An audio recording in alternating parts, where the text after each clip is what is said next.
Hello there, and how's everybody doing today? Hope you're hanging in there in this isolation that we find ourselves in with COVID-19 dominating the airwaves, the news channels, and everything. You can see it's affected my hair. There'll be a new heading in the Webster Dictionary saying COVID-19 hair because so many aren't allowed to go out and get their hair done right now. So I was thinking how to proceed with episode 4 today, and for those who are just tuning in for the first time, thank you for choosing Scott Alderson poetry. Today I'm going to be reading from my 8th book in print of poetry. I've written 11 books, but I've put 8 into print. It's called Imaginative Spasms, the postmodern poems of Scott Alderson. You can order it online from Amazon.com, or if you're in the Calgary area, Calgary, Alberta, Canada, then you can go to the Calgary Public Library once it reopens and check it out there. I'm also in a video called Three and a Half Poets Stir the Soul of Cowtown, and I have a couple of other books there. Imaginative Spasms is all 7 of my books in print previously in one collection, so it is a bit more expensive at $29.95 plus GST. But like I say, it's 7 books in one, so that works out to what, $4 a book? Not a bad deal at all. So I could get right into the poetry, and I'm going to read a piece, and I'm going to give a description afterwards of what motivated the piece. Because one of the things I want to do online on YouTube here is bring poetry to the people, because the people can't come to the poetry readings anymore because of the COVID-19, as previously stated. So when I'm doing readings out in public, I have a few minutes. Usually I have 15 minutes, a 15-minute set, and I have time there for to give descriptions. And that's part of the benefit of having the poet read the piece. You can get the book and read it yourself, and you might take away something totally different than what I meant to portray in the piece. Let's get into it. This is called When. When Tiananmen Square was a bloodbath sponsored by authority, he shook his head. When Roman soldiers put a carpenter to wood, he shook his fist. When he used to sell pepper spray to prostitutes till the cops shut him down, he at least knew he had protected someone's daughter. One of his former customers appeared in today's obituaries, and he cried in defeat. Just let that sink in for a minute.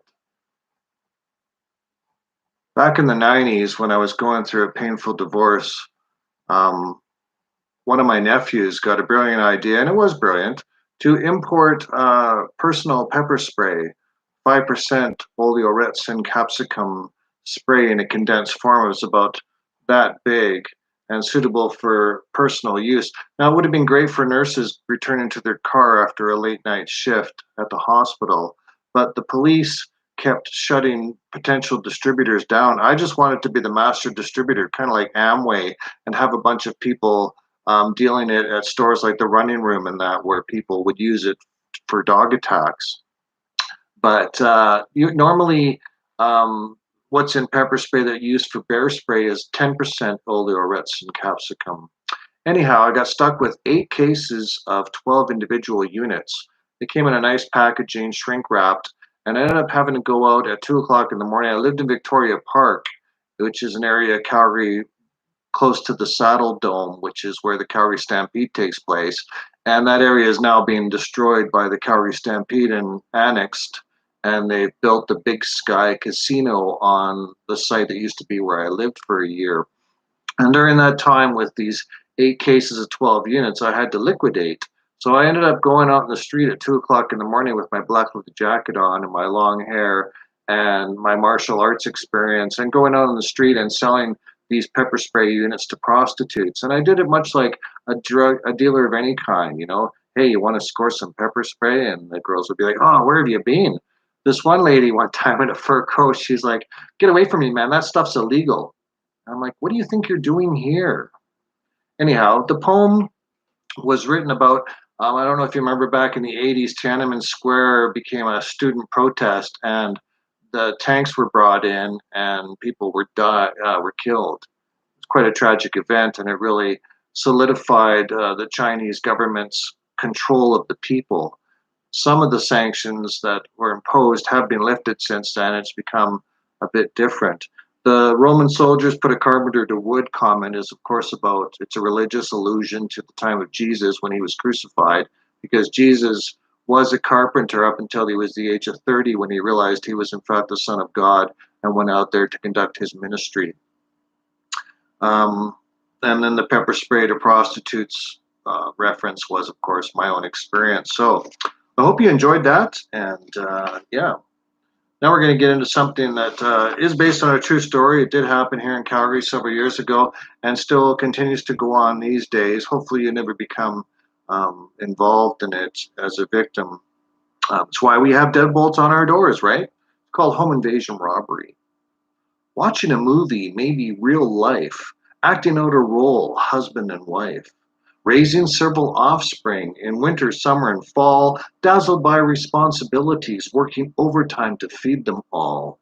Woke from sleep one night, strange sound in silent house. Tiptoe, tiptoe, could it be a mouse? Young offenders offending broke in through locked door. Three juveniles who should have been asleep threw a family of five upon a floor. Dramatizing a dramatization, placed a gun into a mouth, pulled a trigger, then ran. Last known, headed south. Wouldn't that be scary? Home invasion robbery? Some total stranger breaks into your home, maybe with a gun or a weapon of any kind, a baseball bat or whatever, and you cannot shoot them to protect your residence, your territory, yourself. You can beat them to death with a baseball bat, and that is called self-defense. Something to keep in mind. Happy to share this kind of information with you.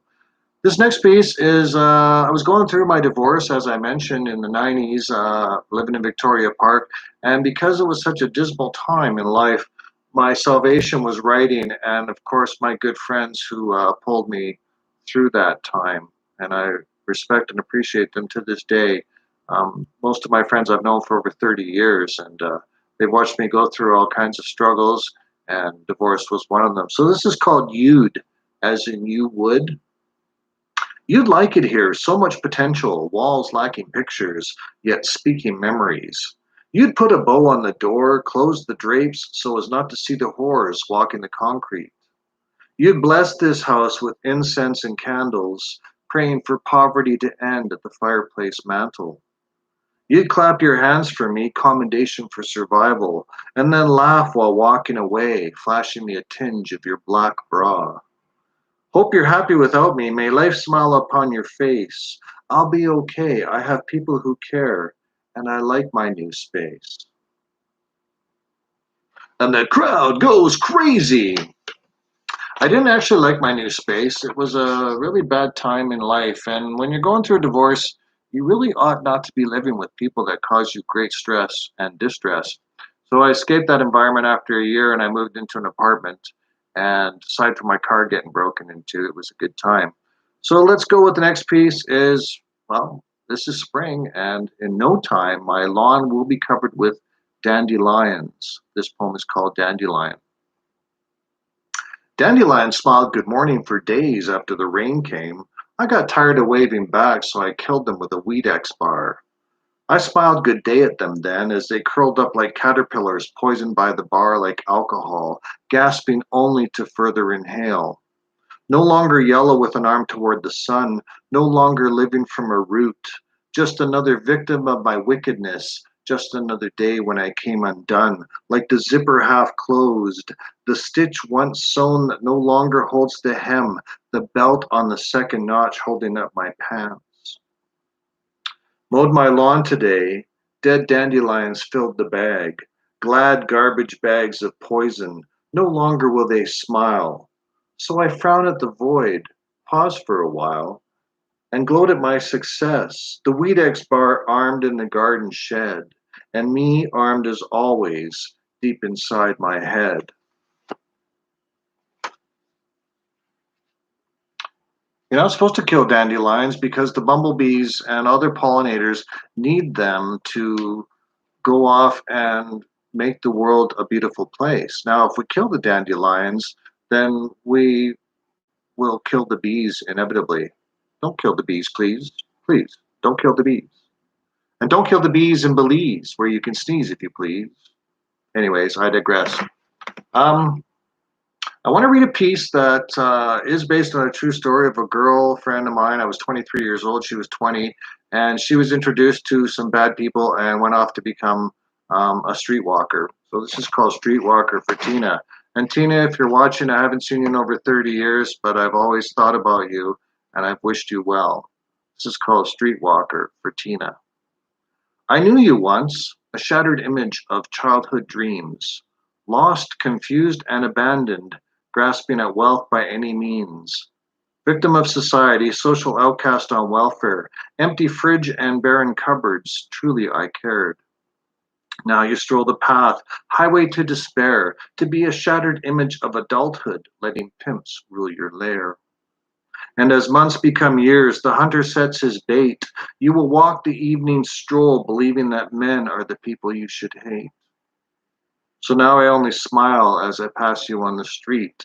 Memories splattered against a mirror, reflection of the person you used to be. I really hope everything turned out okay for Tina. I know that she did escape the world of prostitution and uh, began living with a drug dealer. I guess one's better than the other. We won't get into it too much. I've read this piece a lot of times at my volunteer work because I think it really reflects my um, ideal of writing. It's called Writing is the Same. If I described a car to you, would you wonder in my choice of words? Would you ponder my intentions of writing so elegantly in a non elegant world? If I rhymed a line or wasted time, would I capture your attention with my pen of redemption? Would you or will you label my tone, style, and diction to compare me to the fool or strip me to the bone? Am I denotative, connotative, or merely insane? Far as I can see, analysis is a pain. What's my theme? What do I mean? Maybe society will label me a sick, demented fiend. Free verse, blank verse, writing is the same. In seeking enlightenment for the reader, knowledge is the purpose to be gained. These are incredibly different times we find ourselves in the midst of. And I'm going to leave you with one piece that I believe encaptures all of it. And it's called This Planet Would Live. Some people lack honesty with themselves, others, everyone. But this, as with most obstacles, can be overcome. Some people claim to love, but do they love themselves and everything, everyone? The answer provides an outcome. If everyone, even someone, loved, then maybe there would be no hate. Life instead of death, missiles destroyed, ozone layer repaired, slaughtering of animals ended, borders taken down.